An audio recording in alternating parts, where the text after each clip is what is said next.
Hello, welcome to my channel. Shall we see a story?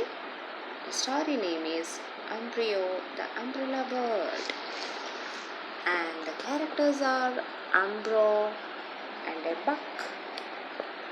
Okay, see the picture. Okay, Umbro the Umbrella Bird lived in a small mud hut.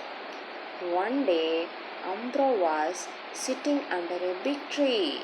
Just then, Buck flew into his hut. Umbro went inside the hut. He saw the buck sitting on the buns filled with nuts.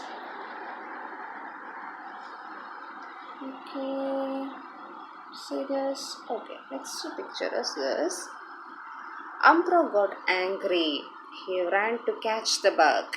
He tripped over a cup and fell down. See this? Okay. Then what happened? The bug laughed. Umbro got up and started chasing the bug again. How is chasing? Okay, the bug is laughing, right? Okay. The bug got scared. He quickly flew out of the door. Oh, see this? He flew off. Then what happened? Okay, he is having right. Umbro was very happy. He sat in his hut and ate the buns. How was the story? Bye.